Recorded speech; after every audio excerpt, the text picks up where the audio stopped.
Hi everyone, welcome to the final ever travel vlog. I actually can't believe this is the last one. It's making me a bit emotional thinking about it, and just watching all of these clips and looking back at it just makes me very nostalgic. So I really hope you enjoy it. I'm going to be taking you along the east coast from Brisbane to Byron Bay to Sydney. So we arrived in Brisbane fairly late after something like a 10-hour, 11-hour journey, and just kind of spent the first day or so exploring.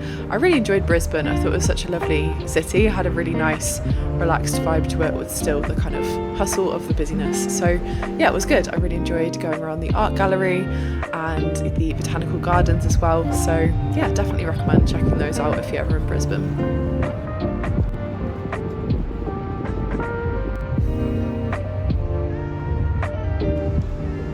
Cam.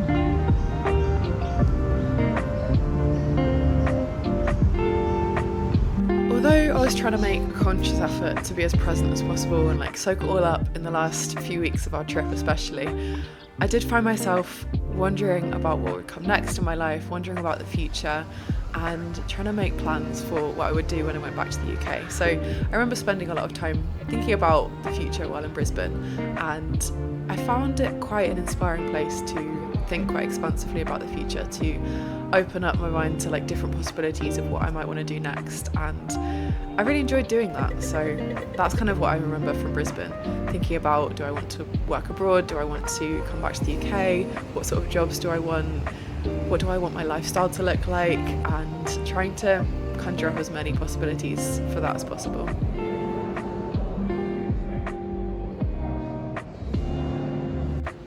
It's really cliche, but I do think that travel is such an amazing time to reflect on your own self and what you want in life. And while I did try to come back to the present as much as possible, it's quite fun escaping into different possibilities of what your life could be like, and using that as an opportunity to dive into it without too many external pressures going on.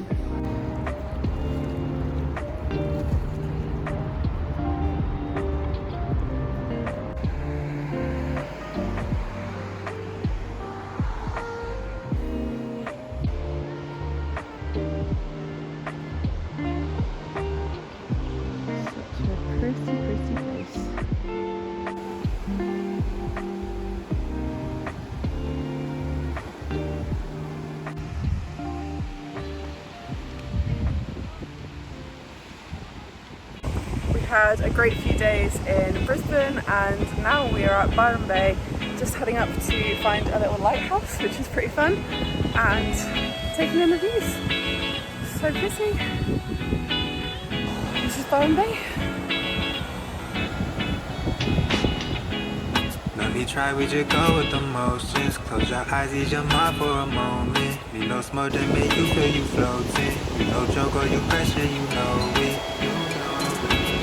I don't fall to the pressure, I be handling business. Get it finished, no extras, don't get into specifics. Wave maker, I came up out the Pacific. So you don't trust what you can't see. Some things are left to believe in. I just wanna know you believe me. You feel nothing good in life would be this easy. You don't trust what you can't see. But some things are too good to believe in. We did it! I just wanna know you believe Just about me. before the sun goes down. How could I lie to you? Why you tripping? I just want serenity.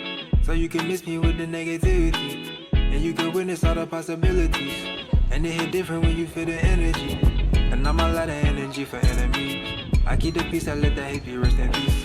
I take it from the streets and bring it to the beach. And it don't gotta end, just put it on repeat. No, you don't trust what you can't see. Some things are left to believe in. I just wanna know you believe me. Nothing good in life would be this easy. You don't trust what you can't see, but some things are too good to believe in. I just wanna know you believe me. Yeah. How could I lie to you? Don't face this. You trust me, but surely you'll be alright. I know. It was actually kind of quite nostalgic coming back to Sydney. It's one of the very few places along our trip that I've actually been to before. When I was 8, my family and I came to Australia because my cousins live out here, and that's who I was staying with during this week in Sydney as well. But it was also quite emotional because I knew it was the end of our trip. I'd been really excited to come and see Sydney, but It was the end, the last destination of our whole 4.5 months of travel. So while I loved Sydney as a city, it was definitely a bit bittersweet because you can't escape the fact that it's all coming to an end.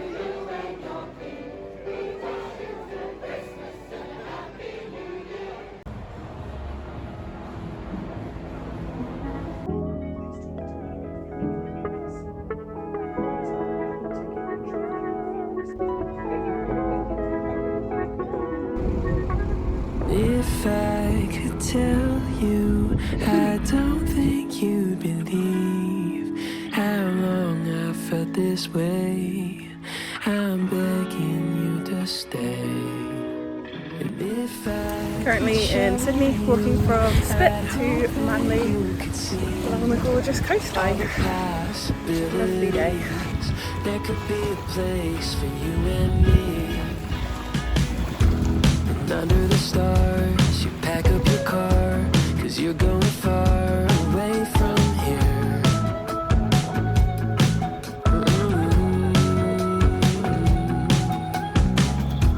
I wish I could stall, but I never call, and you're going all the way this year.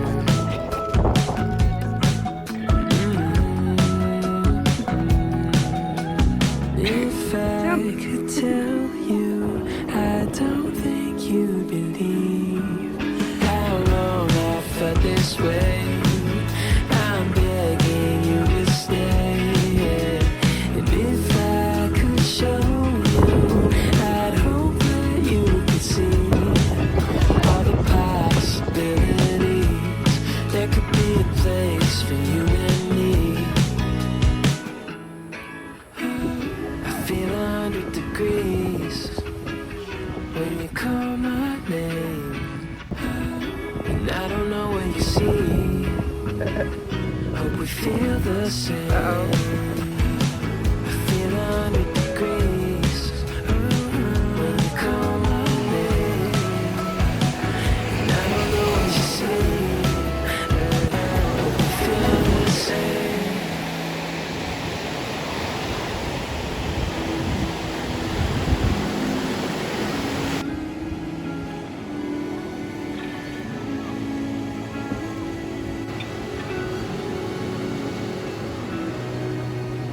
If I could show you, I'd hope that you would see all the possibilities, and there's a place for you and me.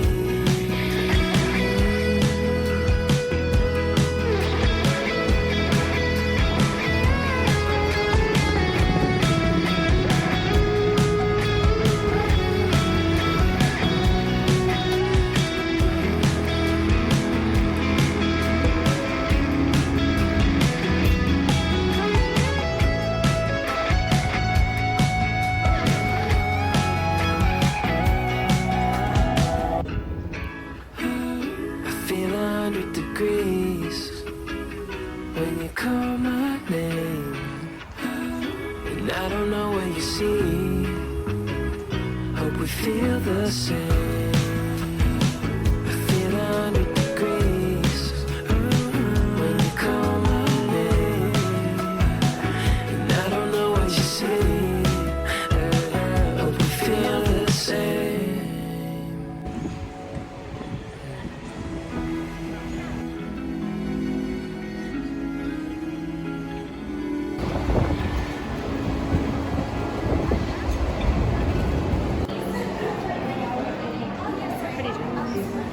Yum.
of December, and we're flying home tomorrow morning, so very last day of our whole trip. I don't know why I decided to film this as I'm walking up a very steep hill, but yeah, I can't believe it's come to an end. Lots of emotions today, and I'm sure tomorrow, but just feeling very grateful mostly, because kind of a once in a lifetime trip like this, and it's been pretty amazing. So yeah. From arriving in bustling Bangkok on the 2nd of August to our final day soaking up that Aussie sun in Sydney, this trip has truly been such an emotional roller coaster, but I can say with confidence that although it's tested me massively, I'm so unbelievably grateful for all of it. From the immense highs of scaling waterfalls, scuba diving with turtles, and heading out on a 3-day road trip to the rainforest, to the severe anxiety and overwhelm that I frequently experienced. Knowing I can pick myself up from a mental rock bottom and learning all those little things that help me stay calm and grounded is invaluable. And so while at times on this trip that you only see snippets of in these videos, I felt myself rocked to my core, I'm really grateful for those experiences, for being able to learn that about myself. It's now May as I'm recording this, and I can safely say that 4.5 months of travel was the best decision for me at this point in my life, for getting to do it with my friends and for getting to do something completely different after 4 years of university. I'll of course take away personal lessons, but also things that I've learned from all of the countries we've visited and their beautiful cultures as well. The resilience of Cambodians, the strength of the Vietnamese, the radiant love and genuine smiles of Thais whatever time of day it is. I've learned to be grateful for living somewhere where I have the right to love whoever I want as well and not hide that, but also an understanding that respect is so undervalued in our Western culture. There's always good and bad in any country that you visit. I've experienced the most beautiful landscapes, from the Malaysian tea plantations, the Indonesian volcanoes and the Australian rainforests, and been dazzled by Singaporean creativity. It's just been such an incredible opportunity to see the world and try and engage with it as much as possible. I'm also so grateful that I can share all these memories with some of my closest friends. I miss laughing every other minute at the comedy duo that is Aiden and Sophie, and I'm just so glad we could all have this time together. And of course, after spending 10 months apart, getting to spend nearly every day with my girlfriend forever is honestly the most wonderful thing ever. Finally, to future me watching these videos back at some point, well done, like, you did it. There was definitely points in this trip where I didn't think that I'd be able to continue for the whole trip, which I hadn't expected at all. And so having that mental strength to know I can get through this, as stupid as that sounds because it was the most amazing opportunity ever, I'm proud of myself for getting through this, and for future you watching this video, you did that. And if you're scared of doing things again in the future, then you can do those too. So I guess this is the end of 4.5 months of incredible travel around Southeast Asia and Australia. Thank you so much for watching all the way to the end, and I'll see you again next time. Bye.